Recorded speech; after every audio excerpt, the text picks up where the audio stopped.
quelque chose qui peut nous édifier.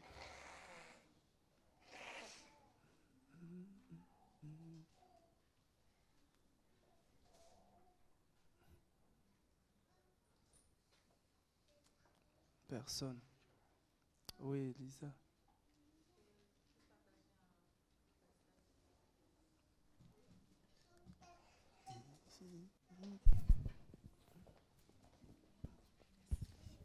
Amen. En fait, c'est pour nous encourager à persévérer et surtout, en fait, souvent on pense qu'on ne sait pas parler, qu'on n'est pas, voilà, on n'est pas assez instruit pour se présenter devant les gens, pour parler de Jésus. Et vraiment, ce passage, en fait, dans Acte 4, m'a vraiment fait beaucoup de bien. Quand on lit toute l'histoire, en fait, c'est l'histoire des disciples, en fait, les premiers pas des disciples.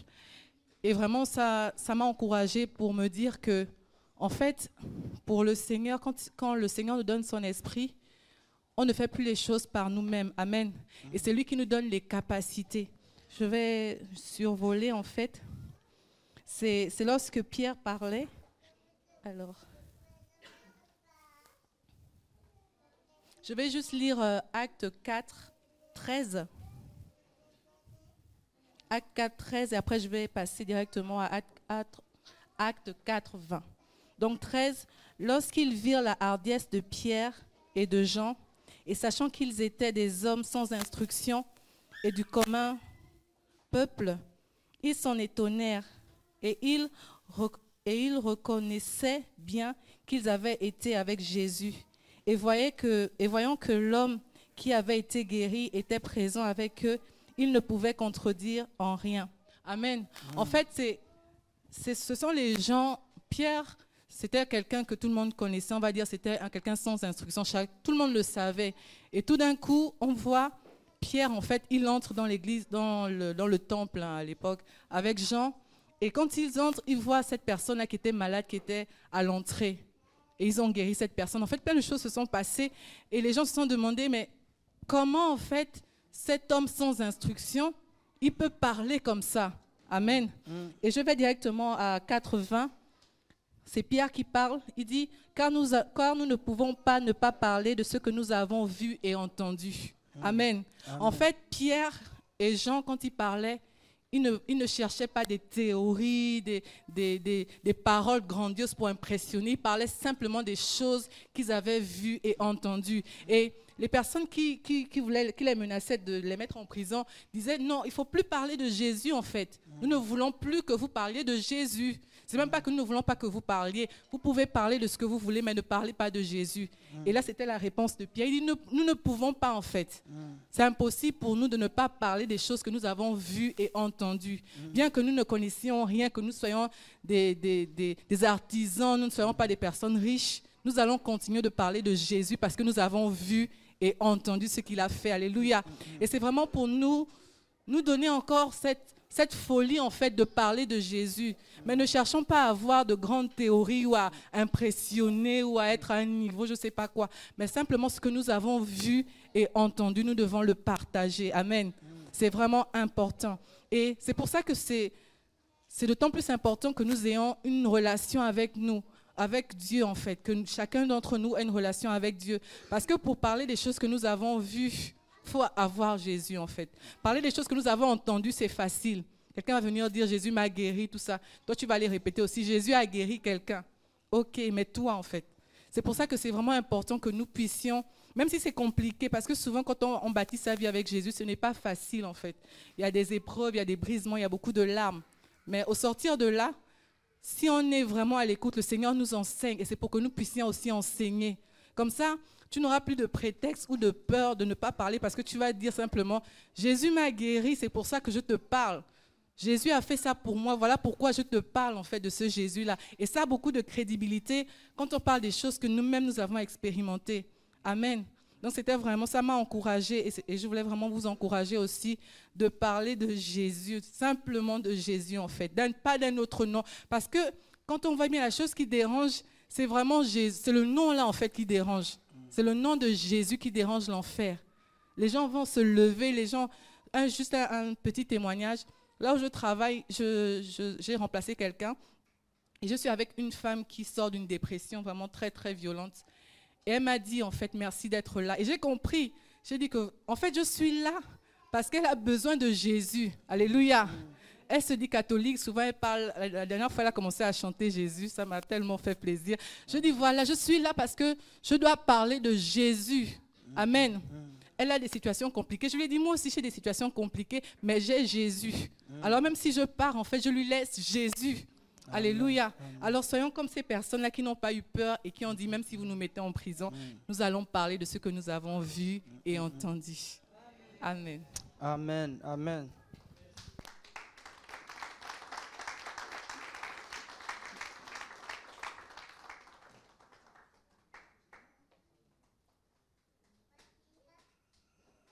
On a fini là.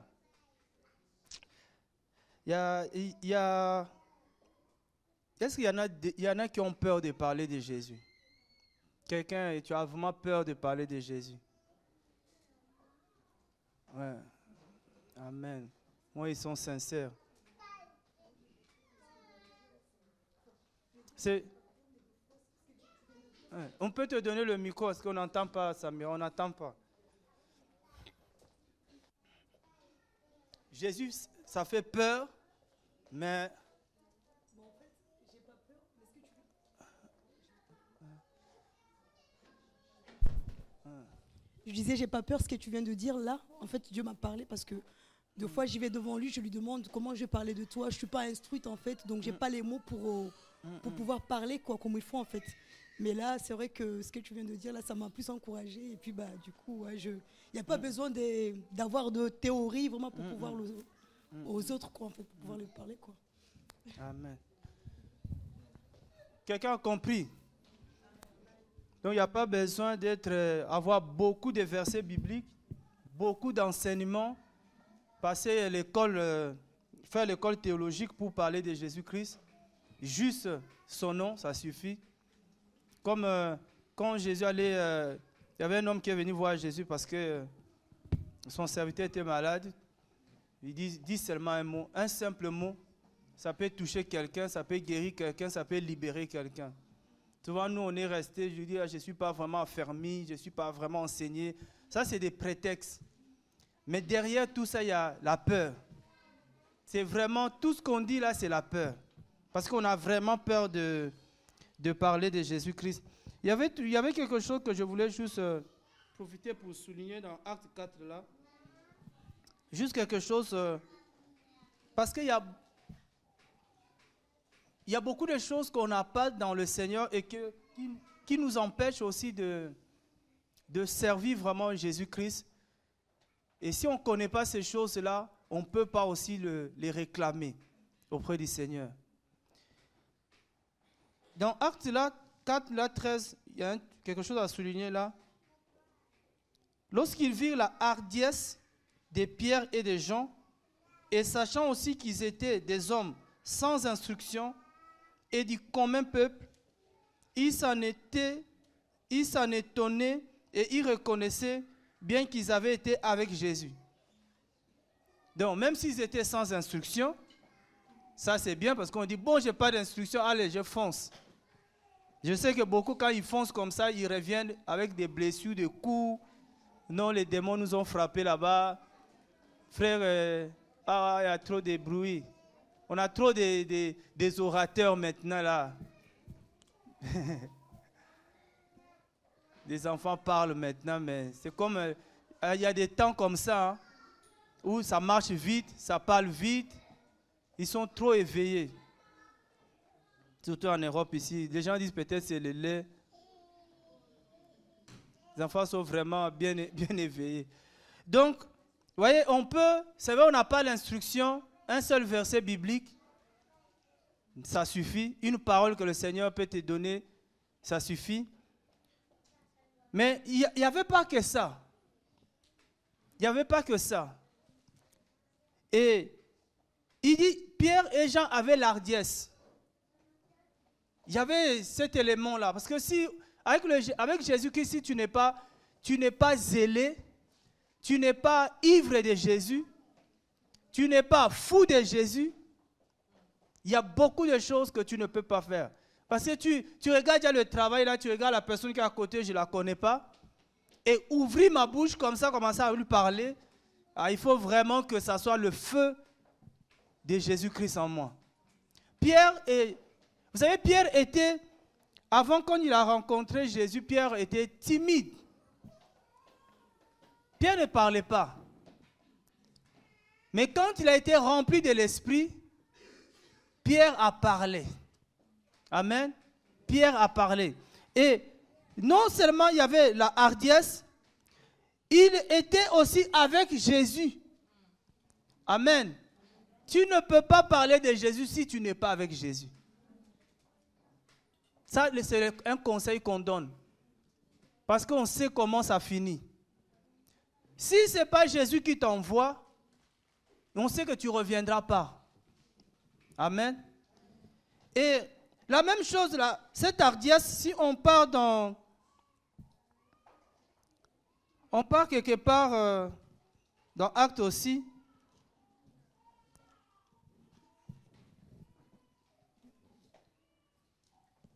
Tu vois si ce n'est pas Acte 18, quelque part comme ça.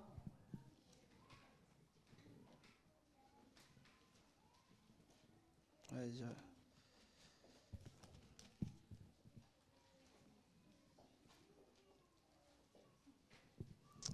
y avait un homme aussi, il avait cette hardiesse aussi.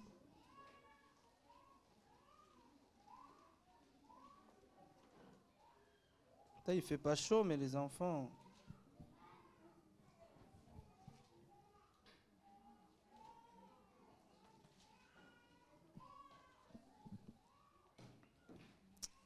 Il y avait aussi Apollos, je cherche un peu le passage d'Apollos aussi.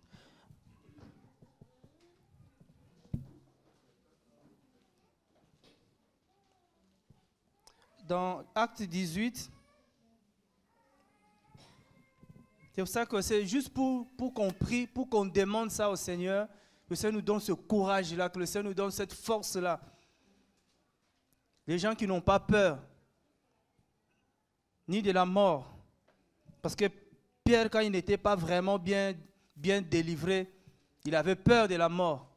Il avait peur d'aller en prison. Il avait peur, peut-être comme nous autres, d'être licenciés aussi. Parce qu'on dit ici, là, on ne parle pas de Jésus-Christ. C'est bizarre que tu peux tout dire sauf Jésus. Mais au travail, là, tout ce qu'on dit au travail, tout ce qu'on raconte au travail, c'est toléré, mais pas Jésus-Christ. Dès que tu parles de Jésus, non, il ne faut pas parler de ça. C'est incroyable. Parle des musiciens du monde, parle de la musique du monde, parle des choses qui se passent à la télé. Tu vas voir même le patron, il sera emballé. Vous parlez de quoi? Oh, on parle des matchs et tout ça. Oh oui, tu as vu ça? Oui. Mais dès que tu dis Jésus, oh non, non, frère, tu sais, on est laïque. C'est la laïcité en France. Donc la laïcité nous empêche de parler de Jésus-Christ. Et dans Actes chapitre 18,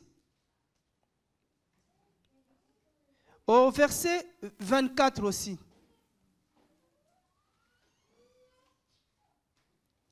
Il dit, en ces temps-là, un juif nommé Apollos, originaire d'Alexandrie, homme éloquent. Voilà, lui déjà, il commence à avoir des caractères là. Éloquent, ça dit c'est un homme qui savait parler. Il y en a peut-être qui disent, moi je ne sais pas parler, voilà, je ne peux pas placer deux mots, je ne peux pas faire une bonne phrase. Cela aussi ne veut pas dire qu'il ne faut pas faire de bonnes phrases, parce que la Croix-Rouge est là, pour nous donner quand même des bases aussi. Puissant dans les Écritures. Wow, deuxième élément, non seulement il était éloquent, il était puissant dans les Écritures, c'est-à-dire c'est un homme qui connaissait les Écritures. Oh, les Écritures, pour les connaître, il faut lire tous les jours la parole de Dieu. Il y en a peut-être cette semaine, ils n'ont pas lu. Il y en a, sincèrement. Ils n'ont pas ouvert la Bible parce qu'il n'y avait pas le temps. Cet homme, il était puissant dans les Écritures. Mais là-bas, on nous dit qu'ils étaient sans instruction. C'est différent. La voie, l'instruction et à connaître les Écritures, c'est deux choses différentes. Tu peux connaître les Écritures sans avoir l'instruction. Ça dit que l'instruction là, ils n'étaient pas là à l'école, l'école des hommes. Mais ils étaient à l'école de Dieu. Amen. Parce que souvent, des fois, on prend la Bible vraiment à l'envers.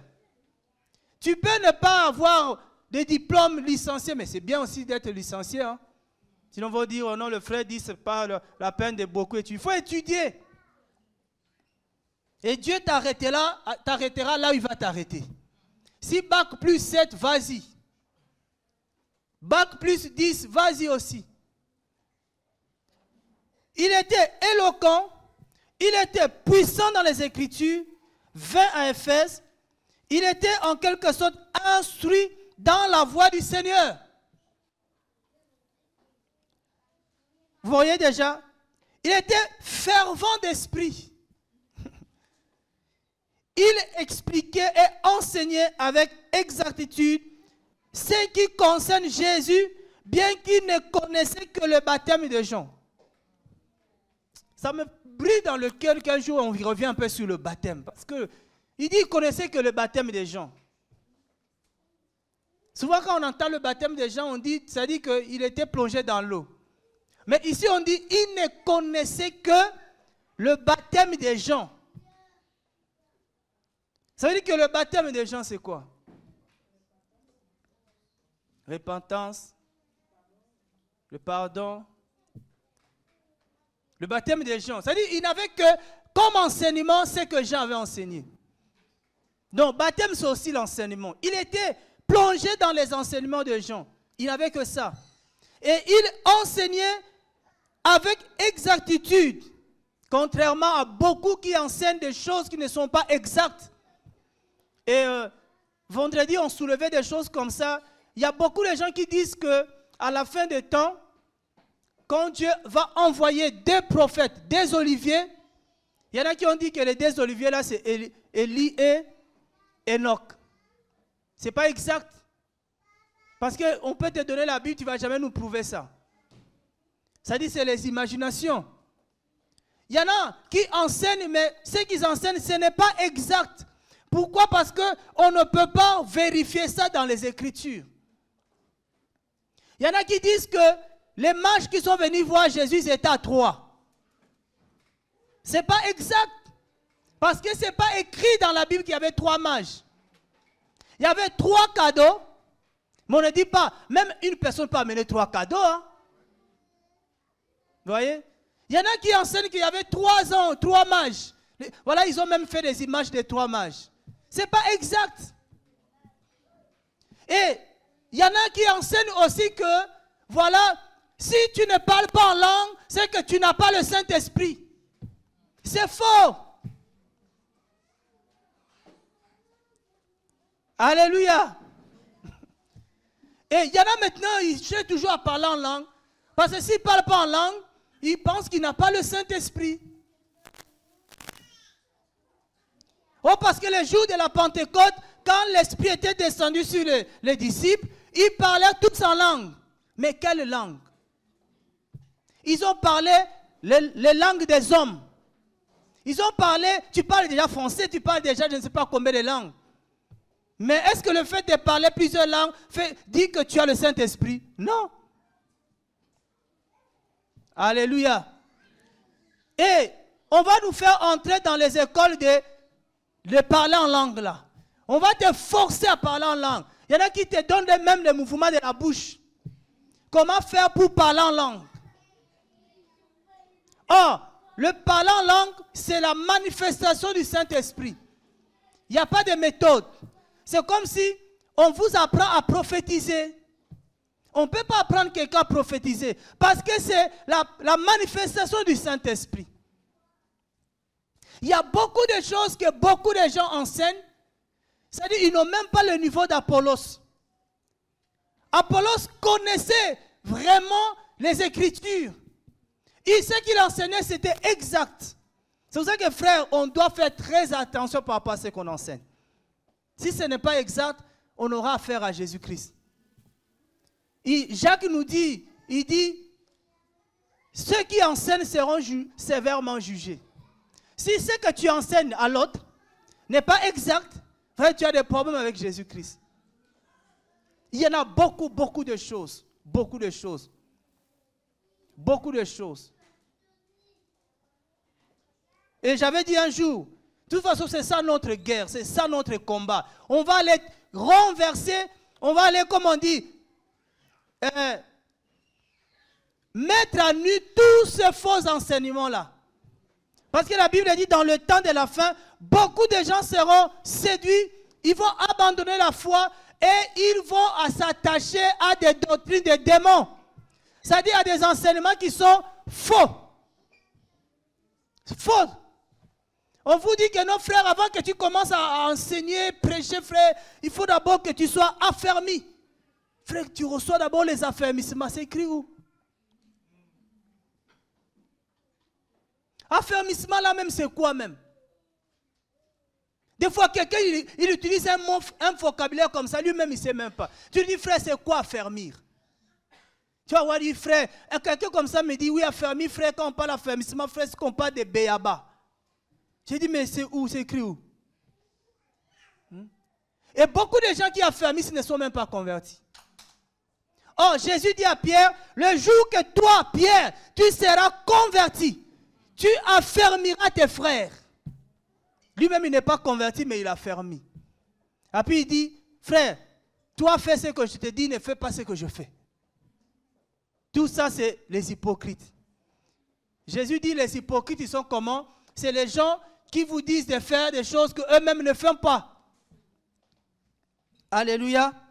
Donc voilà cet homme Apollos, il expliquait et enseignait. Moi je prie vraiment que le Seigneur me fasse cette grâce d'expliquer et d'enseigner avec exactitude ce qui concerne Jésus.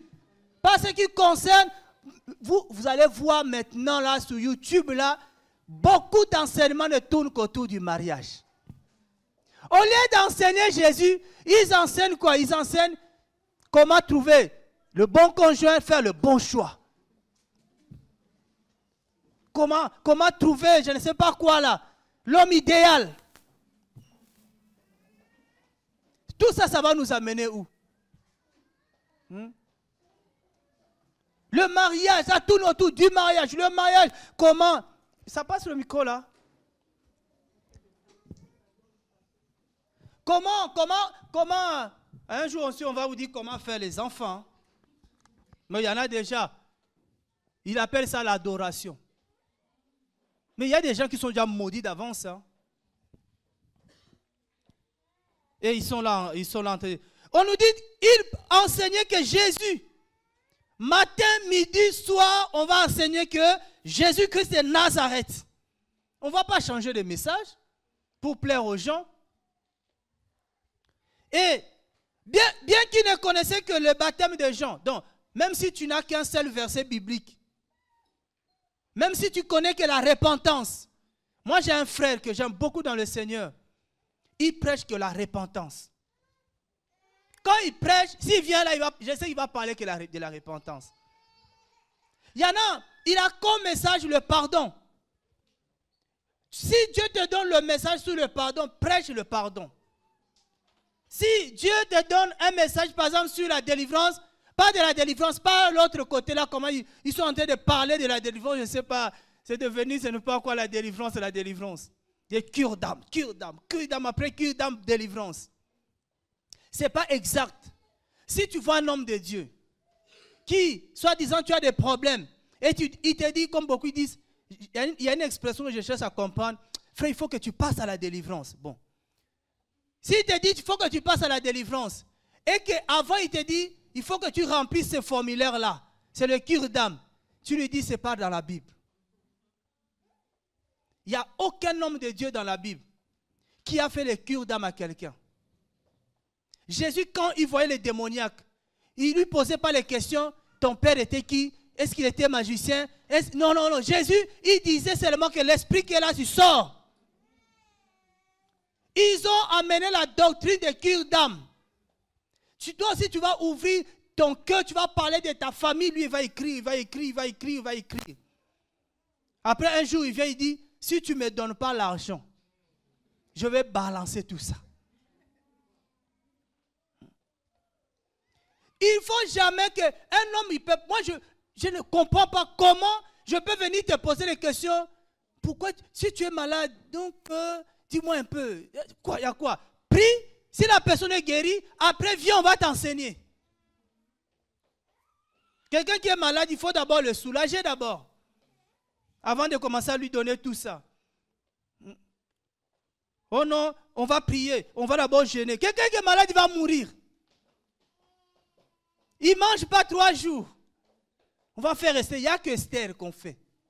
Esther, 3 jours. Esther, 3 jours. Cet homme, il connaissait. Vraiment, je vais expliquer, enseigner tout ça.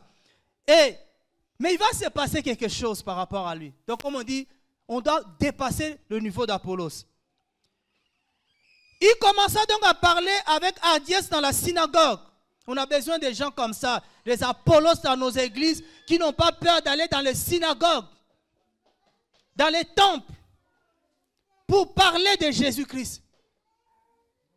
Pour dire aux gens qui sont là, il dit, là, si tu restes là comme ça, tu vas mourir. Et quand Aquilas et Priscille leur ont entendu, ils le prirent avec eux et lui exposèrent plus exactement. Oh, là, il y a exact et exactement. Voilà des niveaux. Ça dit qu'il expliquait avec exactitude, mais il va rencontrer un couple d'apôtres. Parce que Priscille et Aquilas étaient des apôtres. Ils vont expliquer à Apollos maintenant plus exactement, parce qu'ils connaissaient Jésus, mais pas très bien. Ils parlaient d'un Jésus, mais qu'ils ne connaissaient pas, parce que Jean n'avait pas vraiment expliqué Jésus-Christ à ses disciples. Parce que Jean était limité. Parce que l'affaire de Jésus, là, c'est l'affaire des révélations. C'est l'affaire d'intimité. Ils vont l'expliquer exactement Jésus-Christ. Alors, je pense là, quand il sortait de l'école de Priscille et Aquilas, il était encore rempli de feu, cet homme-là. Il dit, j'ai encore reçu plus. Frère, c'est le temps qu'on est arrivé, c'est le temps que Dieu nous demande une seule chose, c'est de parler de lui. De parler de lui. C'est lui qui guérit, il délivre. On n'est plus là pour parler de nous. On n'est plus là pour parler de nos vies. Mais on est là pour parler de Jésus-Christ. C'est pourquoi que nous demandons à tout le monde, vous qui avez tous les réseaux sociaux là, j'ai dit, utilisez ces moyens-là pour parler de Jésus-Christ. Pas pour parler de vous. Tu vois, quelqu'un vient d'avoir le permis, il va parler au monde entier. Il aura même 1 million de vues. Qu'est-ce que les gens ont vu ton permis?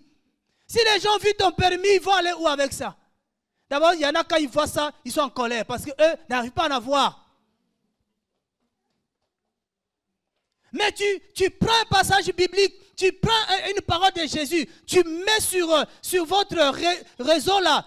Frère, les gens vont voir ça. Il y en a qui seront touchés et il y en a qui seront sauvés. La mission de l'Église, c'est de sauver le monde. Jésus, s'il t'a choisi, c'est pour que tu sauves les gens qui ne connaissent pas encore le Seigneur. Vous connaissez l'informatique et tout ça, mais utilisez ça.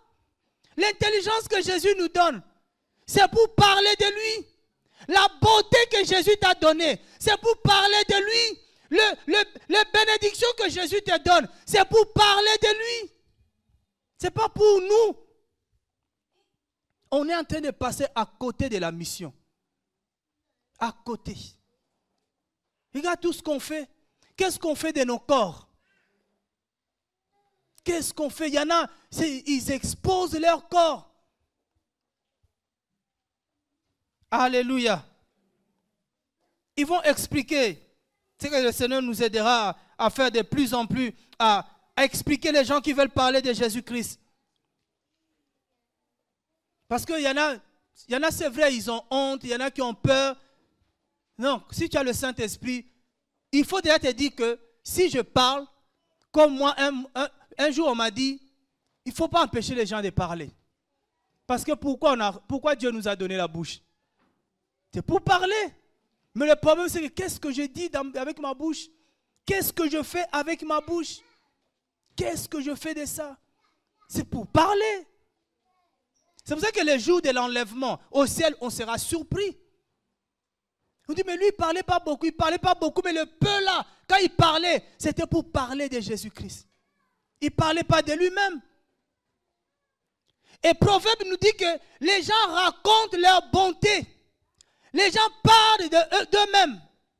Et c'est parce que les gens sont tellement idolâtres d'eux-mêmes. Idolâtres. Comment on s'aime là? Je ne peux pas passer la journée sans parler de moi. Vous savez moi, vous savez moi, vous savez moi, vous savez. Voilà. Tout le temps tu parles de toi. On est fatigué. La femme samaritaine, quand elle a rencontré Jésus, je ne sais pas, les gens peut-être à Samarie la connaissaient. Mais quand elle est retournée, elle allait parler de Jésus-Christ. Elle a dit, venez voir, j'ai vu un homme qui m'a tout dit. J'ai vu un homme, j'ai rencontré un homme. Est-ce que toi, tu n'as pas encore vu Jésus dans ta vie? Tu n'as pas encore vu Jésus dans ta vie. La situation dans laquelle certaines personnes traversent à côté de toi, est-ce que toi, tu n'as pas encore vu ça? Tu sais pourquoi Dieu a permis que tu puisses voir ça? C'était pour parler de lui à ces gens-là. J'ai dit, frère, il y a des souffrances, même si tu viens, on prie pour toi. Il y a des souffrances, il y a des déserts. Tu ne peux pas sortir maintenant parce que c'est une école. Dieu veut t'apprendre, Dieu veut te montrer des choses pour qu'à ton tour, tu ailles aussi montrer aux autres. Oh Dieu, comment il ne m'entend pas? Il entend très bien. Parce qu'au commencement de la situation, il était là. Il veut t'utiliser, il veut que tu ailles parler. Pourquoi je suis malade? Mais moi, je n'ai aucun péché. Pourquoi je souffre autant? Mais je n'ai rien fait. Parce que Dieu veut servir de ça pour que tu ailles parler aux autres. Je disais au bien-aimé vendredi, vous avez vu comment Jésus est intelligent? Jésus s'est dit peut-être si je débarque comme ça à Samarie, sachant que ces gens-là savent que je suis un juif, peut-être je ne serai pas reçu. Mais Jésus a dit, je vais toucher une Samaritaine ici. C'est elle qui va aller parler aux autres là-bas. C'est pour ça qu'on ne peut pas condamner quelqu'un par rapport à son passé. On ne peut pas te condamner par rapport à ce que tu étais. Peut-être il y a des situations que tu étais, c'est le Seigneur qui avait permis. Ce n'est pas parce que tu as voulu entrer ou être ce que tu étais. Tu pouvais peut-être, tu étais voleur. Mais aujourd'hui, oui, tu regrettes d'avoir été voleur. Mais aujourd'hui, tu n'es plus voleur. Mais tu es mieux placé pour parler aux voleurs. Tu es mieux placé pour parler aux prostituées. Tu es mieux placé pour parler aux alcooliques. Parce que tu l'as connu hier.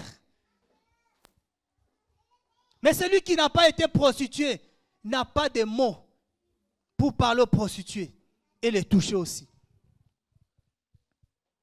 Alléluia. C'est cette attitude-là qui avait les pierres, les gens, ils avaient compris ces choses. Quand Jésus, c'est pour ça que Jésus les utilisait. Dieu a du mal de plus en plus à nous utiliser parce que à chaque fois que Dieu fait quelque chose, nous on prend la gloire pour nous. Tu as vu comment j'ai prié pour quelqu'un? Tu vois, je l'ai guéri. Hein? Comment Jésus peut encore faire avec toi? Il a dit, mais lui là, il est en train de voler ma gloire. Mais Pierre et Jean, quand les gens cherchaient à les acclamer, il dit, mais pourquoi vous nous regardez de la sorte? Pourquoi vous nous regardez comme ça? Comme si c'était nous qui avons guéri cet homme. Ils ont dit, ce n'est pas nous, c'est Jésus. Quand les gens te regardent bizarrement, tu dis, mais pourquoi vous me regardez comme ça? Il y en a comme ça, surtout beaucoup, bon, les hommes, ça devient aussi, hein? Mais surtout les femmes. Tu as quelqu'un qui te regarde, il te fixe un homme comme ça, des coureurs de jupons là. Il te regarde bien. Tu lui dis, mais pourquoi tu me regardes comme ça? Il dit, tu es belle. Ah ouais, tu profites de là, tu balances Jésus. Tu dis, je suis belle. Oh, gloire à Jésus. Oh, comment c'est? Mais c'est Jésus qui m'a rendu comme ça. Toi aussi, il peut faire de toi un bon garçon. Lui-même, il sera touché. Alléluia. Pourquoi tu souris tout le temps? Tu n'as pas de problème. Il dit, mes problèmes là, il y a quelqu'un qui les porte. Alléluia. Oui, j'ai des problèmes, mais ce n'est pas mes problèmes, ce sont ses problèmes. Il les porte, c'est pour ça que je le souris, j'ai l'espoir qu'il va me décharger. Il dit, mais celui-là, c'est qui? Tu lui dis, celui-là, c'est Jésus de Nazareth. Alléluia. Toi, dès qu'on te regarde, qu'est-ce qu'il y a? Tu vas pleurer. Il n'y a pas à pleurer, tu lui dis non. Il y a quelqu'un qui a pris ma place. Il y a quelqu'un qui a porté ma croix. Oui. Paul dit à Timothée quoi? Toute occasion, favorable ou non, prêche la parole, prêche Jésus. Alléluia. Quelqu'un vient comme ça, tu dis, tu sais là, la situation là pour toi là, c'est fini. Tu lui dis, c'est fini pour toi. Mais ça commence avec Jésus. Il dit, mais c'est qui Jésus? C'est lui qui est plus grand que toi. Même devant les autorités. Il dit, madame, messieurs, nous on ne peut plus rien. Il dit, d'accord, toi tu ne peux plus rien. Mais il y a quelqu'un qui paie quelque chose pour moi. Tu lui dis, lui là c'est qui? Il dit, tu ne le connais pas? Il s'appelle Jésus. Alléluia. Regardez Matthieu, regardez Matthieu. Regardez Matthieu. C'est pour ça que les compagnons de Daniel est là. Quand le roi les a menacés, le roi a dit, si vous ne vous prosternez pas devant la statue, je vais vous jeter au feu. Et je verrai quel est ce Dieu-là qui peut vous délivrer de ma main. Ils ont dit, roi, il n'y a pas la peine qu'on te réponde à ça. Tout ce que tu dis là, ce n'est pas normal. Il y a un Dieu qui peut nous délivrer. Souvent, nous les chrétiens, dès qu'on nous menace là, on est là, on encaisse. On ne dit pas d'être insolent, mais il faut être un homme de foi, une femme de foi. Quelqu'un vient comme ça, il commence à te donner des paroles qui vont te terrasser. Toi aussi, tu regardes, tu dis, peut-être tu as raison. Tu as raison comment? On voit que ta situation là, c'est plus possible. On voit que ta maladie là, non, tu ne peux pas être guéri. Tu te dis, mais toi, tu dis ça. Mais je vais te dire, c'est que celui qui est en moi me dit. Et c'est pour ça qu'on parle de Mont Carmel. Mont Carmel, ce n'est pas seulement à l'église. Mont Carmel, ça peut être dans le bureau de ton médecin. Tu lui dis aujourd'hui, médecin, retiens la date là. Je vais revenir la semaine prochaine te voir pour te dire ce que lui aussi a dit. Alléluia. J'aime beaucoup donner ce témoignage, je le sais que le Seigneur a fait dans ma vie. Frère, souvent j'allais, on m'opérait. Et la dernière fois, le chirurgien me convoque dans son bureau. Il me dit, attends là, moi je ne comprends plus ta situation. Je ne veux plus te voir. Dès qu'il a dit, à Pont-Chaillou, un grand chirurgien à Pont-Chaillou, il dit, je ne veux plus te voir. Je lui ai dit, comme tu as dit, tu ne me verras plus. Parce que cette situation-là te dépasse. Mais ça ne dépasse pas Jésus-Christ. C'était la dernière fois. Même si je le vois encore, je ne sais plus c'est qui. Je ne l'ai plus revu. Alléluia. Qui est l'homme pour dire quelque chose dans ta vie et tu crois à cette chose-là? Qui est l'homme? Il n'y a que Jésus qui peut te dire un mot et la chose arrive. Tant que Jésus n'a pas parlé, frère, ne crois pas aux paroles des hommes. Si Jésus n'a pas dit que c'est fini, ne crois pas. Même si c'est un prophète, même si c'est un big prophète, ne crois pas. Il n'y a que Jésus qui peut dire un mot et la chose arrive. Et quand cet homme-là, il n'avait peut-être pas la foi que toi, dans Matthieu chapitre 8. Peut-être il n'était pas chrétien que toi, comme toi, il n'avait peut-être pas la connaissance que toi tu as. Mais regarde la réaction de cet homme-là.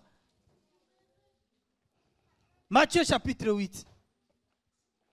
On dit, tant que je vis, frère, tant que je vis encore, il y a des choses qui vont venir.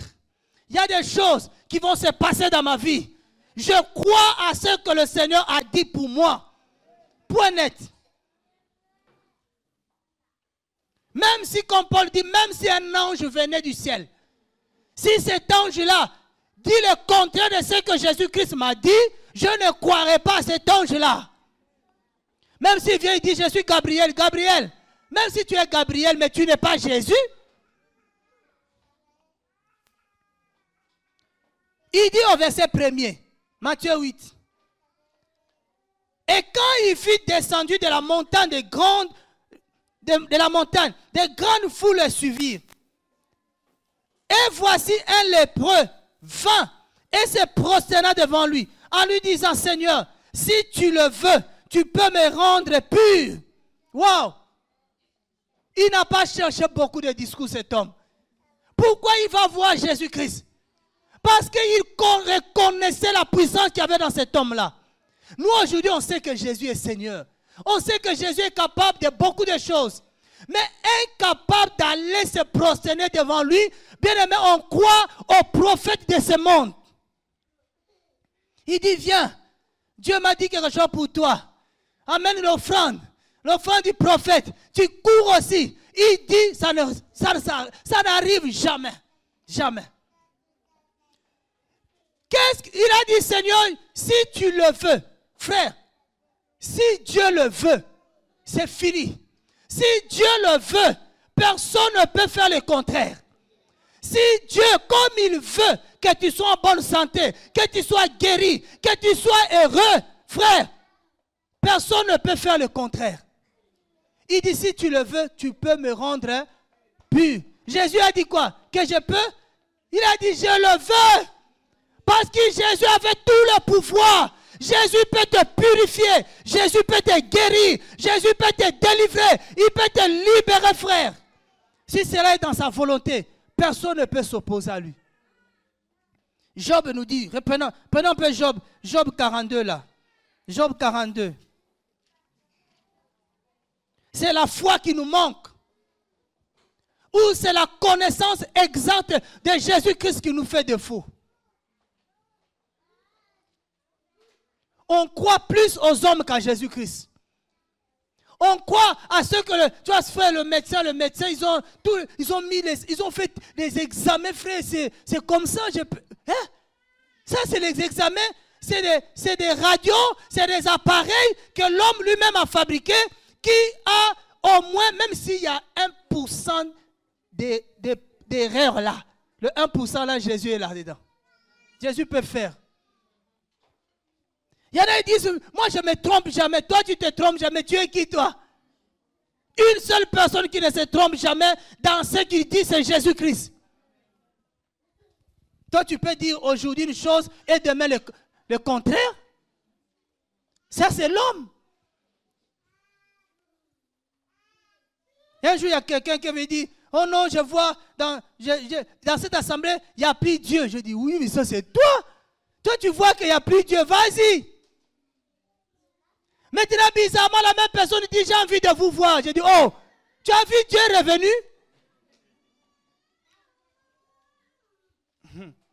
Il y en a même des fois, ils envoient les textos. C'est pour avoir de telles nouvelles. Tu pensais que j'allais mourir? Je lui dis, je vais, tout va bien encore. Parce que Jésus est là. Il y en a des gens comme ça. Un matin, ils te voient très tôt matin. Ah, je pense à toi. Non, tu voulais vérifier si ce que tu as fait la nuit là est arrivé. C'est pourquoi tu m'appelles très tôt le matin là. Tu lui dis, tout va bien au nom de Jésus-Christ. Et je pense que toi là-bas aussi, tout va bien.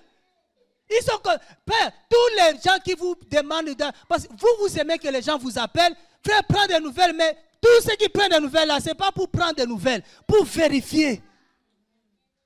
Mais il a dit que ça va, donc tout ce qu'on a fait là, ça n'a pas marché. Là, il fait les rapports. Il dit, bon, on va réessayer encore. Demain, quelqu'un d'autre appelle, ça va? Il dit, ça va. Tu es debout, oh, debout depuis 5 heures. C'est pour ça que même si quelqu'un ne m'appelle pas, ça ne me dérange pas. Souvent, ceux qui m'appellent, je connais ces gens-là. Ils vérifient la température. Frère, tu es toujours avec Jésus, il dit, je ne vais jamais l'abandonner. Et puis l'œuvre, juste ça marche toujours. Il dit, Job 42, regarde Job, ce que Job parle ici.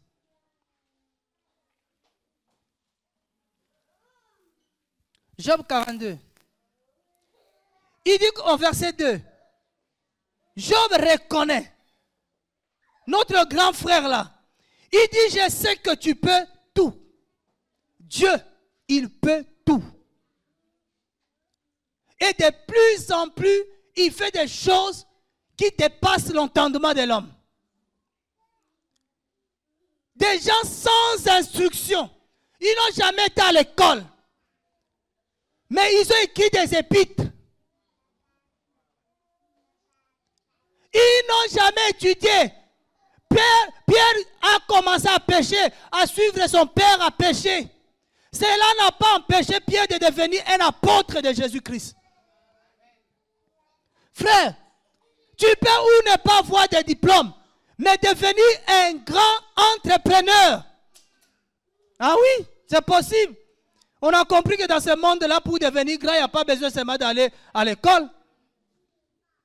Même, on remarque une chose que de plus en plus de présidents de la République maintenant, tous ne font pas l'école là. Il y en a, il était commerçant, il devient président. L'autre là même, il était cadeau rebelle, il devient président. Ça dit que n'importe qui peut devenir grand dans ce monde, si Dieu le veut. Alléluia. Si Dieu le veut, tu deviendras ce que Dieu veut. Il n'y a pas forcément à aller à l'école. Il y en a qui doivent aller à l'école. Si tu ne vas pas à l'école, ça ne marchera pas. Mais d'autres frères, ils ne passeront pas à cette école-là. Tu as vu Joseph, pour devenir grand, quelle école il a fait Joseph? Tu as vu l'école de Joseph? Pour devenir grand, il lui suffisait seulement de faire un songe. Oui, frère, un songe a fait de Joseph grand. Le songe, il a fait un songe, il a raconté le songe à ses frères, ça crée la jalousie. Il y a jalousie, frère. La jalousie l'a amené où? Dans un trou. Ils ont dit, lui, là, il faut les tuer, mais comme ils ne peuvent pas te tuer, frère, parce que le songe doit s'accomplir. Alléluia! Le songe, la vision de Dieu, la volonté de Dieu doivent s'accomplir. Entre eux seulement. Frère, entre eux, ils complotent. Ils disent on va les tuer. Il y en a un que Dieu va toucher. Non, il ne faut pas les tuer. Il faut faire autre chose. Autre chose, là, c'est ce que le Seigneur veut. Parmi les sorciers, mais il y en a un qui a un bon cœur. Alléluia. Ouh, Jésus. Ils ont vendu Joseph en Égypte. Vendu. Il arrive là-bas, frère. Ça lui crée encore des problèmes. Il va en prison. Un prisonnier. Frère, un prisonnier va devenir le numéro 2 de l'Égypte. Un grand homme. Toujours songe. Vous cherchez des dons. Frère, je veux des dons de ressusciter les morts, frère. Il n'y a pas besoin de ça. Cherche seulement le don d'interpréter les songes. Macron va faire un songe qui va le troubler. Il dit, il n'y a personne pour m'interpréter ça. On dit, il y a un homme, il est en prison. On devait le refouler. Mais dans la prison là-bas, il est en train d'interpréter. On dit, faites-le sortir. Il dit, avant que je sorte, il faut que tous les Congolais sortent. Wouh! Jésus! Frère, ça dit que ta difficulté devient une solution. À cause de Joseph, en prison, il a souffert. Mais juste à cause de lui, tout Israël a été sauvé. Sa famille, tout le monde a été sauvé. Ils sont venus en Égypte parce qu'il y avait la famille là-bas à cause de Joseph. C'est pour ça qu'on dit qu'il y a des situations, frères, qu'on est en train de connaître. Mais ça va devenir une source de bénédiction. Il y a quelqu'un ici, il a prié. Il a dit, Seigneur, fais de moi une source de bénédiction. Mais tu sais comment tu vas devenir source de bénédiction? Des fois, tu peux aller en prison. Des fois, oh oui frère, tu peux aller en prison et de la prison, tu deviens une source de bénédiction. Nous, quand on prie là, on ne sait même pas comment le courrier va arriver. Aujourd'hui, il n'y a pas que la poste. Il y a plusieurs moyens pour qu'on t'envoie le courrier. Ah oui, Dieu aussi. Il va exaucer ta prière, mais il y a plusieurs moyens. Toi, tu penses que non, ouais, Dieu, à la maison comme ça arrive. Non, Tu vas dire, non, non, tu vas passer le désert là. C'est dans le désert que ça va arriver. Oh, Jésus-Christ. Job dit, Seigneur, tu peux tout, frère. Je t'annonce cette nouvelle. Que Dieu, il peut tout. Et il ajoute qu'on ne saurait t'empêcher de faire ce que tu penses. Le problème, c'est que Dieu pense. S'ils veulent faire quelque chose, c'est aller empêcher Dieu de penser. Or, on ne peut pas empêcher Dieu de penser. On ne peut pas t'empêcher même toi de penser. À combien plus forte raison, Dieu, on ne peut pas l'empêcher. C'est que Dieu pense pour moi. C'est que Dieu pense pour toi. Personne ne peut l'empêcher. Et si Dieu a déjà décidé, frère, c'est déjà décidé. Le ciel va appliquer, la terre va appliquer, sous la terre va appliquer, tout genou fléchira devant ce Seigneur-là. Alléluia. C'est ça le problème. Et nous, qu'est-ce qu'on cherche? Frère, on n'est que derrière la volonté de Dieu. Si Dieu dit que tu seras le prophète des nations, frère, qui sommes-nous pour t'empêcher? Mais si Dieu n'a pas dit, même si on veut te faire prophète des nations, on va te tuer, frère. C'est pour ça que dans nos églises, on tue les gens. On fait des gens. Voilà, le frère est pasteur. On veut forcément faire de sa femme aussi un pasteur. Qui vous a dit que Dieu l'appelle pasteur? On va te tuer. Alléluia. Le frère là, on voit bien. Lui là, il doit être évangéliste. Vous pensez que Dieu veut de lui évangéliste? On est en train de tuer les gens comme ça. Waouh. Ça, c'est tellement merveilleux que je crois, avec cette parole, je crois encore que tout est possible avec le Seigneur. Je suis dans la folie de la foi. Je crois que demain, Dieu peut faire encore des choses qu'il n'a jamais fait avec moi. Il faut croire, bien-aimé. Dieu n'a pas dit son dernier mot. Dieu ne t'a pas dit que c'est fini. On va enterrer Lazare. Marthe, qu'est-ce que Marthe a dit? Ouais, il y a des Marthes comme ça. Il regarde ton dossier. Il dit, avec la loi, la nouvelle loi, c'est fini là. Il faut oublier. Hein? Toi aussi tu dis, oui, je pense. C'est pourquoi je vous dis, ne regardez pas trop la télé. La télé ne nous encourage pas, la télé nous décourage. Tout temps de loi, Tu regardes ces politiciens-là. Est-ce que vous savez que ces politiciens-là, tous ils vivent, ils sont ensemble. La nuit, ils sont ensemble. Le jour, ils viennent faire le théâtre. Ils se disent des choses. Arrêtez, c'est pour nous frustrer. C'est pour nous décourager. C'est des amis. Alléluia. Ils vont vous décourager. Et toi aussi, quand tu vas comme ça, des Marthes là, il dit, Seigneur, tu viens là, tu es venu en retard. Jésus n'a jamais été en retard. Même par rapport à ta situation, Jésus n'est pas en retard. Oh Seigneur, ça tarde. Depuis que tu avais parlé, regarde ma situation, ça en train d'empirer. Toi, ta situation, regarde ta situation et la situation de Lazare. Essaie de comparer ta situation et la situation de Lazare. Marthe a dit, c'est fini. Seigneur, on t'a appelé quand il était malade. Maintenant tu viens, il est mort. Non seulement il est mort, il est embaumé. Non seulement il est embaumé, il est enterré. Non seulement il est enterré, ça fait 4 jours qu'il est dans le tombeau et il sent déjà. Ça veut dire que c'est plus possible. Ah, je voulais être là à côté de Jésus. Là, je sais que Jésus, à un moment, il a jeté un sourire. Il a dit, Marthe, est-ce que tu me connais?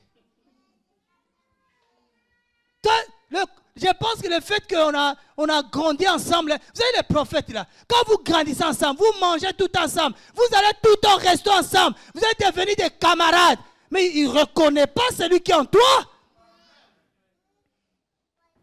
Mais il est là, le fils de Joseph là, Marie là. Quel fils de Joseph et Marie? Va demander à Joseph si je suis son fils. Vous avez vu Joseph parler dans la Bible? Oh Seigneur. Il n'y a plus d'espoir. Jésus dit, bon, on arrête, Marthe, parce que plus je t'écoute, plus je vais perdre de la foi. Il y a des gens comme ça.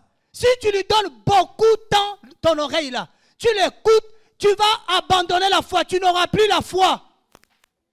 Ils n'ont que la prédication du découragement. Ils n'ont que la prédication scientifique. Ils ont des raisonnements pas possibles. À un moment donné, moi et ma femme, comme des fous comme ça, quand il y avait des missions, on partait, il fallait quitter 5 heures du matin. 5 heures du matin, on réveille les enfants, on les habille. Il y en a même, ça dormait, on prend, allez, on y va.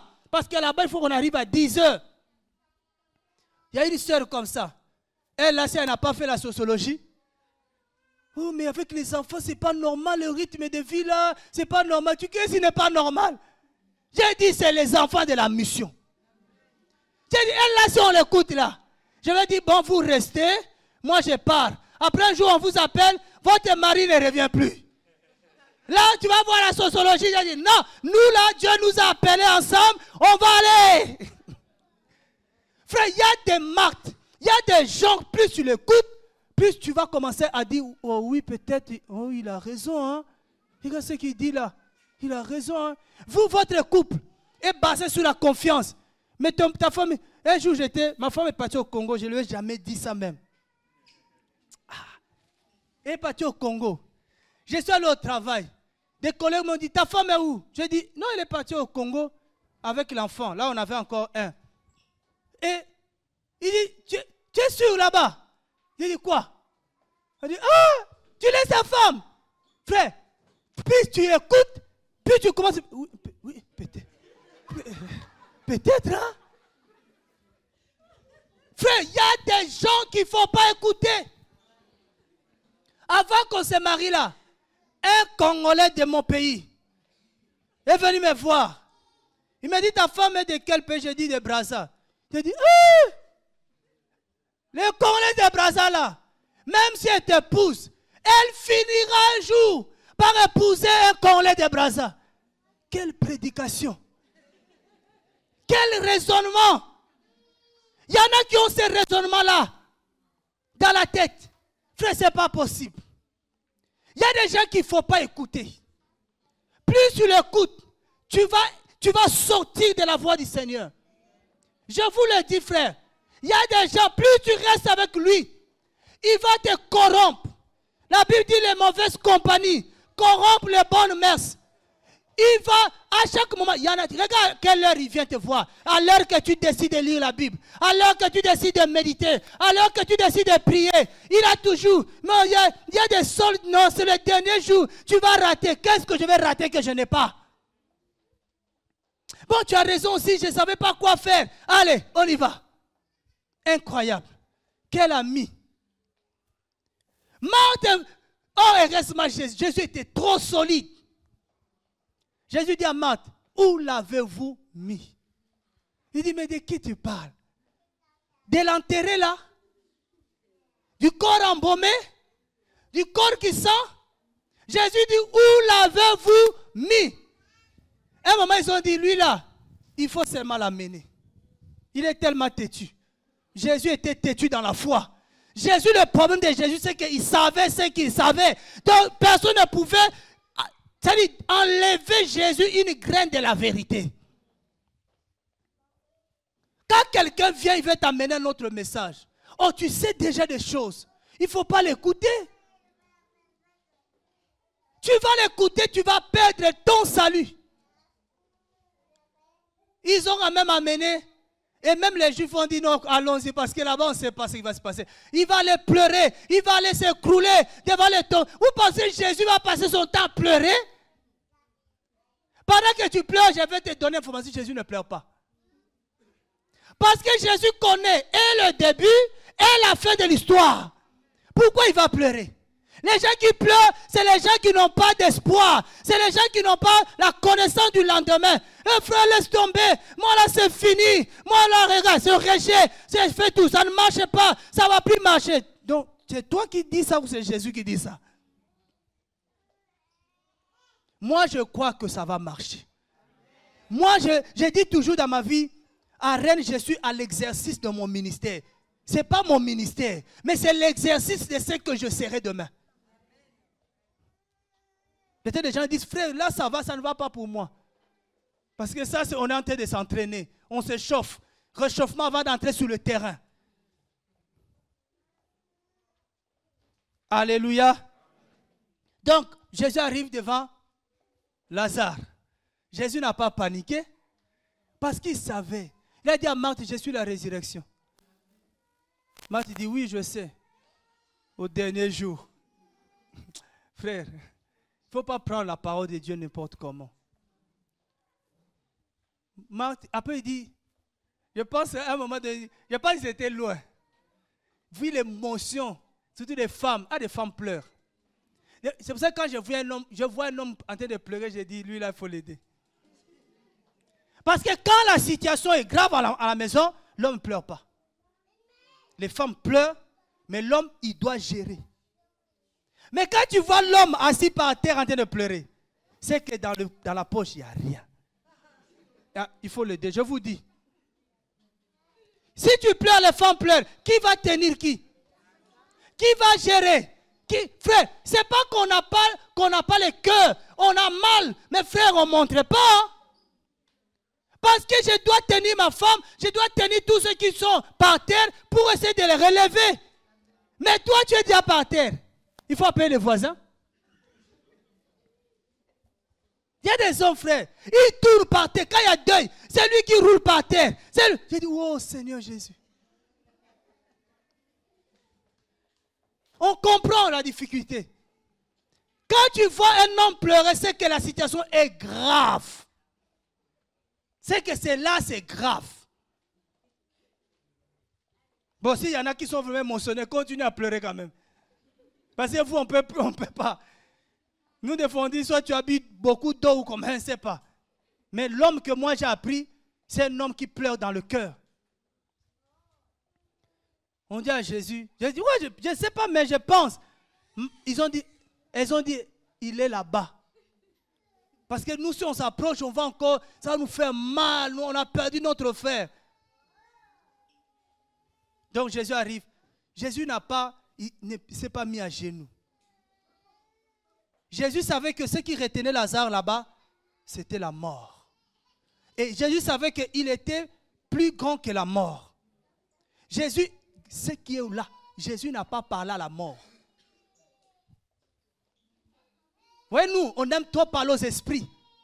Démon, démon, démon. Jésus n'a pas parlé à la mort. Je ne sais pas si j'invente, hein? Parce que moi et ma Bible et la Bible des autres, Jésus a appelé qui? Lazare. Jésus n'a pas dit, mort, lâche Lazare. Maintenant, au nom de mon nom. Oh, non, non, non, non, je n'ai pas le temps. Il dit, Lazare, mon frère, sors. Lui là-bas, il sait lui-même qu'il doit se débrouiller, mais toi, sors. Alléluia. Frère, il faut des fois appeler ton frère. Il dit, mon frère, sois guéri, tout va bien. Oh non, la maladie là, comment tu t'appelles? Bon, ça peut arriver. Alléluia. Ah oui, frère, des fois, on fait des choses mécaniquement. Ce n'est pas l'esprit. Tout le temps, on n'est pas obligé de citer le nom des démons tout le temps. On dit, ma soeur, sois libre maintenant, au nom de Jésus. La personne est libre. Ah oui. Jésus a dit, Lazare, sors. Je voulais voir le regard de Marthe. Qu'est-ce qu'il fait là? Il appelle Lazare, mais on lui a dit que Lazare est déjà mort. Ça veut dire que l'esprit a déjà quitté le corps. L'esprit est parti où? Vous savez l'esprit part où? Ecclésiaste nous dit quelque chose. Papa, il dit quoi? L'esprit va où? Qui sait? Vous ne savez pas? Ecclésiaste nous dit quoi? L'esprit va où?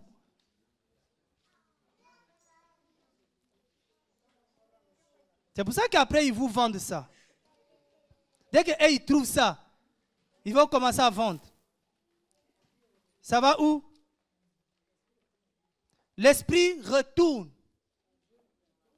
à celui qui l'avait placé là. à l'Éternel.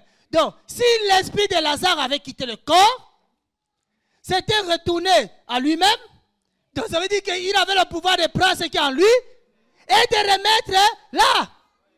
Mais Marthe n'avait pas cette connaissance. Alléluia. C'est pourquoi il dit, ne craignez pas celui qui ne peut tuer que le corps. Craignez celui qui peut tuer et le corps et l'esprit. Alléluia. Parce que Jésus, il peut reprendre l'esprit et ramener dans le corps. Alléluia. C'est-à-dire que j'aimerais être là, voir la foule, voir l'étonnement des gens qui disent que ça sentait mauvais, et puis il dit que maintenant cet homme-là, qu'est-ce qu'il a fait là? Lazare est en train de sortir. Oh Jésus. Lazare est sorti du tombeau. Il y en a qui ont couru bizarrement peut-être. Ils ont fui, ils ont dit cet homme-là est bizarre. Ça veut dire que même si ta situation sent, ça sent dans le nez des hommes, ça sent pour les hommes, mais devant le Seigneur, ça sent rien. Alléluia. Même si on dit que c'est fini, c'est pour les hommes, le mot fini, c'est pas pour l'Éternel. Quand c'est fini pour les hommes, ça commence pour Jésus. Il est le commencement de toutes choses. Mais ça, c'est quand on avait... Frère, le plus important, c'est d'avoir Jésus. Il a dit qu'ils ont reconnu. Qui ont reconnu? Qui ont reconnu? On est dans Acte 4. Vous êtes perdus, hein? Qui ont reconnu? Oh Jésus-Christ. Ça est la parole là, Seigneur. Vous n'avez pas vu ça? C'est Acte 4, combien?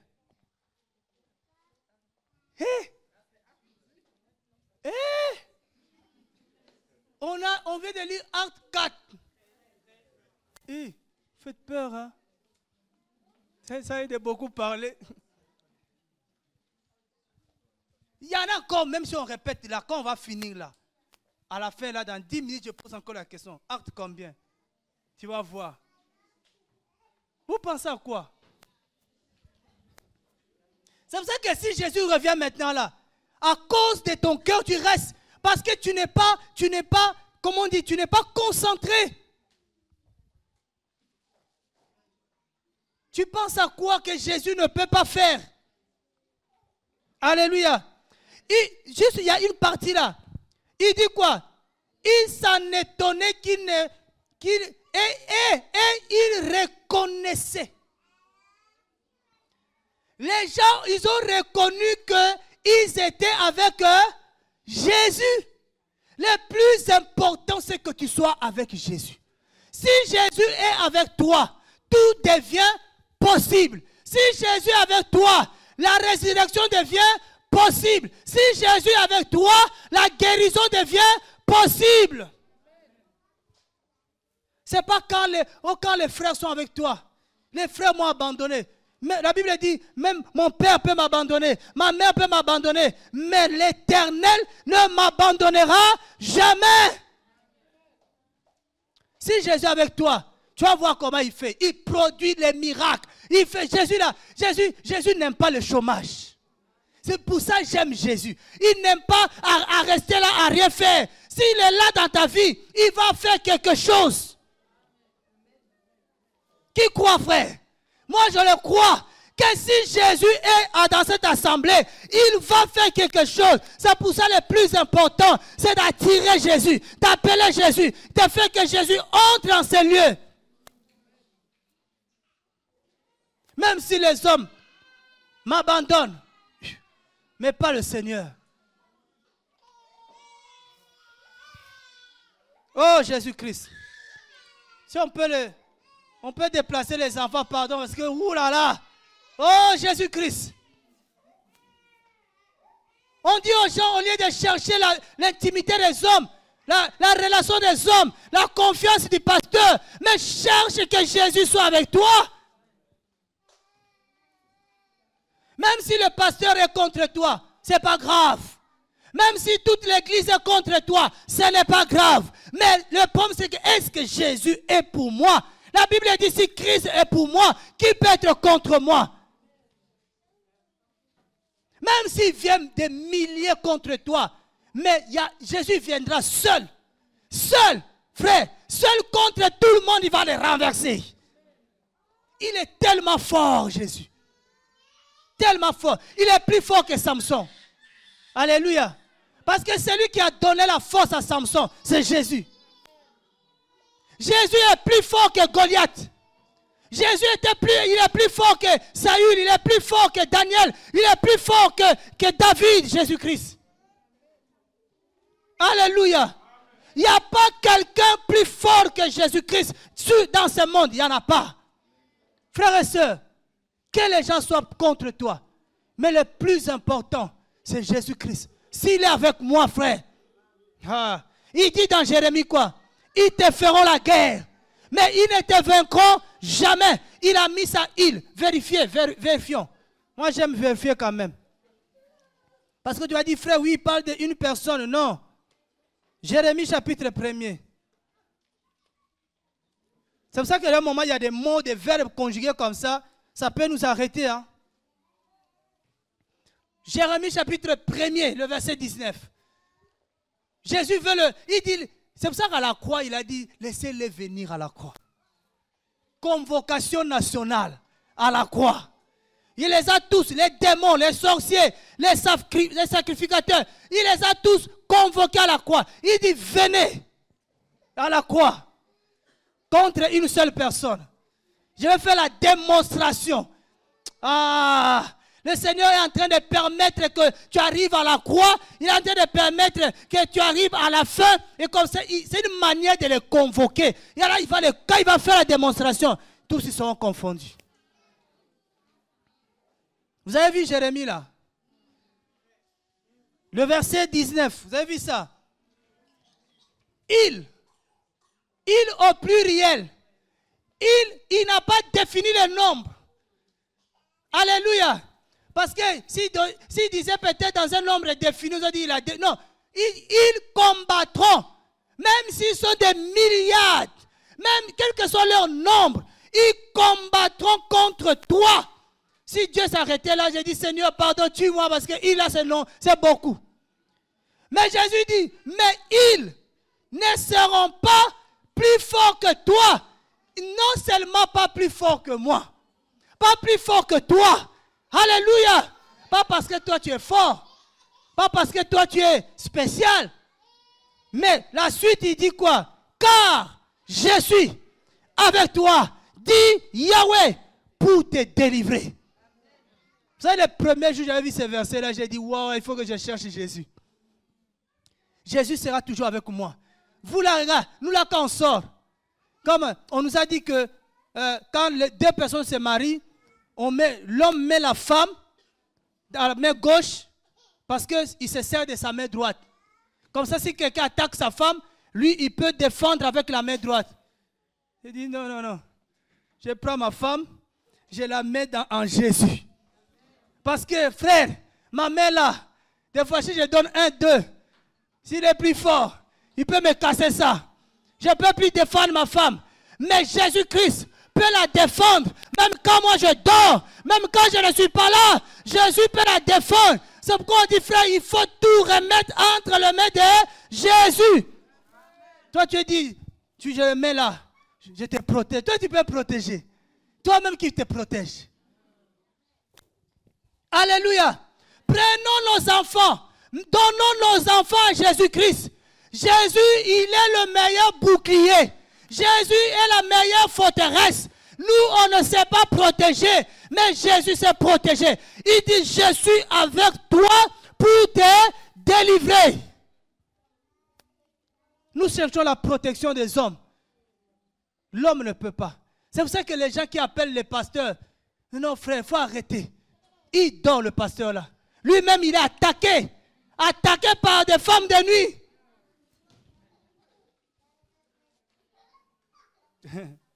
Alléluia. Mais comme ils ont honte, tu as un pasteur qui vient te dire, Cette nuit-là, j'ai été attaqué par une femme de nuit. Il y a un pasteur qui peut te dire ça. Il ne va pas dire ça parce qu'il dit, oh, lui aussi. Tu vois? Mais, frère, nous sommes attaqués. Nous sommes attaqués comme toi. Maintenant, si moi, je dois ne pas dormir à cause de toi, tu imagines un peu. Le samedi, là, je n'ai pas dormi. J'ai commencé le travail à 4 h du matin, j'ai fini à 10 h. Mais comme il n'y avait pas les gens pour faire le ramasse, j'ai pris le véhicule. Demandez à ceux qui étaient dans le véhicule. Hein? On a fini, hein? On avait fini. Juste en retour. Je ne sais pas, mais ça c'est le Seigneur. Le frère qui a vu est au milieu. Il dit là, si tu pars encore, on casse la voiture à côté. Frère, c'est la fatigue. Nous sommes des hommes. Nous sommes des fois fatigués. Pas des fois, on est fatigués. Moi, des fois, je dis, Jésus, je suis fatigué.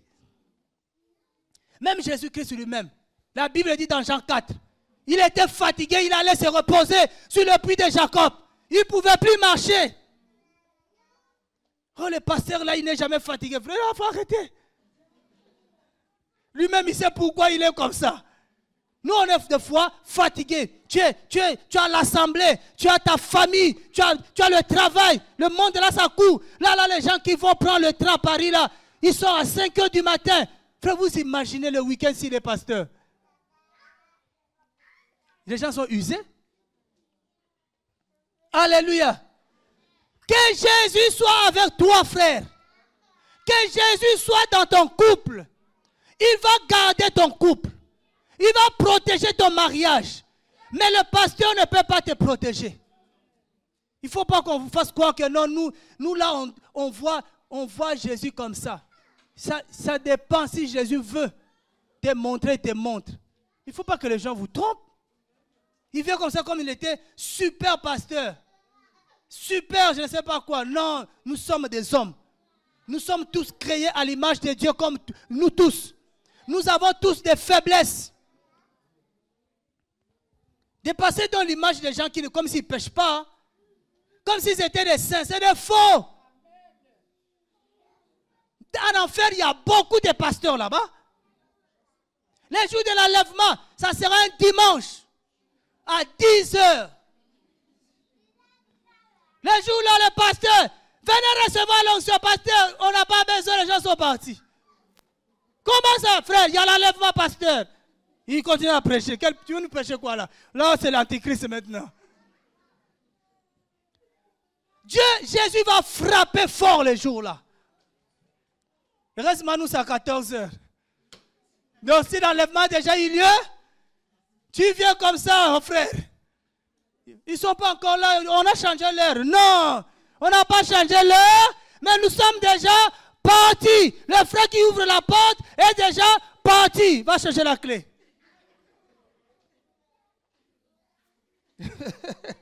Alléluia. Si tu es au ciel, on est là-bas en train de célébrer Jésus. Célébrer Jésus. Dis, mais j'entends la musique, mais je ne peux pas arriver là-bas. On va mettre le son fort. Comme ça, le son arrive ici sur la terre. On dit Jésus, on mate encore le son. Ça va leur donner encore l'envie. Le regret. Mais qu'est-ce que je fais? J'ai traîné. J'ai passé mon temps. Je ne voulais pas écouter. Parce que beaucoup pensent qu'il prie pour nous. Non. C'est pourquoi j'ai dit, il ne faut pas souvent appeler les gens. Quand tu ne vois pas quelqu'un aujourd'hui, et puis quand tu rentres, ah frère, on ne t'a pas vu aujourd'hui. Non. Il ne faut pas faire ça. Même un mercredi, si vraiment Dieu te met à cœur de prendre des nouvelles, pour prendre des nouvelles. Parce que beaucoup pensent que s'ils viennent prier, c'est pour nous faire nous plaisir. On se bat pour être enlevé. On se bat. Mais beaucoup font exprès pour nous empêcher d'être enlevés. Des caprices là. Si tu es cadet dans ta famille, pas en Jésus, hein. Si tu as été dorloté parce que tu es le fils unique, frère, le fils unique de Dieu, c'est Jésus lui-même. Bon, lui, là, il faut vraiment prendre, parce que lui, tu sais, il a grandi fils unique, on s'en fout. Nous aussi, nous sommes des fils aînés aussi. Tu vois, les fils aînés, comment on nous a traités? Parce qu'on ne savait pas si d'autres venaient. Ah, bah oui. Mais dès que l'autre arrive là, on nous a oubliés. En Jésus, il n'y a pas ça. En Jésus, il n'y a pas le favoritisme. En Jésus, ce n'est pas que les noirs sont plus agréés que les blancs. Non. En Jésus, c'est seulement l'esprit. Oh Seigneur, que Jésus nous aide, frère. Beaucoup de gens sont en train de dormir. Il y en a même quand ça vient ici. Ça vient parce que papa est là. Mais le jour si papa ne peut pas, toi tu peux. Parce que papa t'a montré quoi? La voie. Papa t'a montré le chemin. C'est fini. Nous, on doit continuer à nous montrer le chemin. Jusqu'à 40 ans. Le chemin. Regarde les disciples de Jésus. Jésus a trop parlé. Trop. Un jour, Philippe a dit, attends, montre-nous le chemin. Cela nous suffit. C'est ça le travail que nous faisons, les parents. C'est ça le travail. On montre aux enfants le chemin. Cela leur suffit. Et maintenant, voici le chemin. Suis. On ne peut pas être toujours derrière toi. Moi, quand je te vois venir parce que papa est là, le jour que papa n'est pas là, tu n'es pas là, je dis lui là. Il ne reconnaît pas Jésus encore. Est-ce qu'il y a des enfants qui peuvent mettre la pression aux parents? Mais papa, il est là, on y va. Non, c'est toujours papa. Mais enfant, part, non? Vous avez un problème dans ta foi. On va voir des enfants qui nous mettent la pression. Qui nous disent que non, il est l'heure. Alors, il est l'heure de prier. Il est l'heure. On avait dit on allait parler, on allait méditer en famille. Où sont ces enfants? Les parents ne seront pas toujours là. Je ne sais pas pourquoi je parle à quelqu'un forcément. Parce qu'il faudra que Dieu te dévie comme ça. C'est qu'il y a quelqu'un qui doit entendre ça. Qu'il est temps que tu prennes tes responsabilités. Parce qu'ils t'ont déjà montré la voie de Jésus. Maintenant, c'est à toi de marcher dans la voie du Seigneur. Dieu dit à Abraham, il a dit, Genèse chapitre 18. On a cette responsabilité, mais une fois qu'on a fait ça, frère, c'est bon. C'est bon.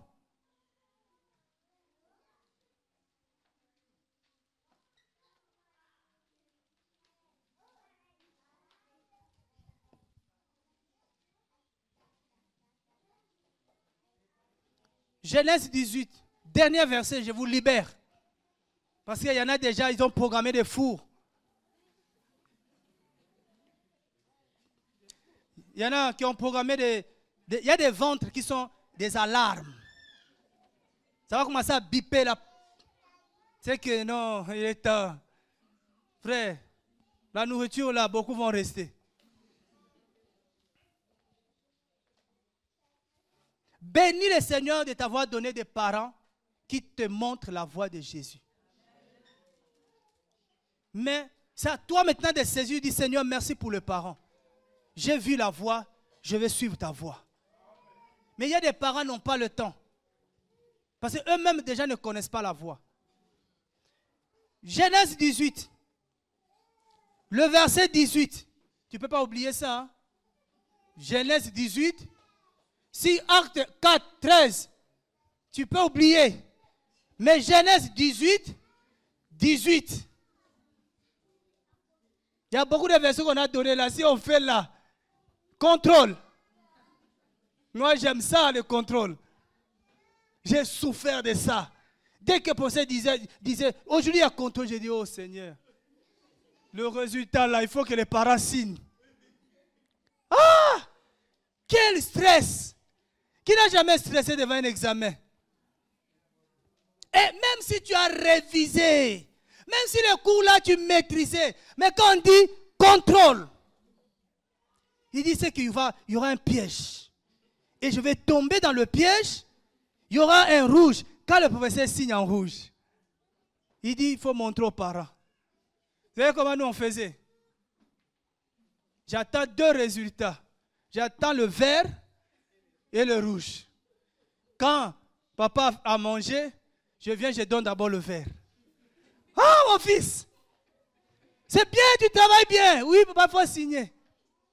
Ben, après, il y a un autre. Rouge. Oh, là au moins ça. Ça diminue la colère. Pourquoi il y a déjà un fer? Mais non, là, il faut faire un effort. Oui, je vais faire. La voix aussi diminue. Alléluia. Mais la voix, les parents sont là pour montrer la voie.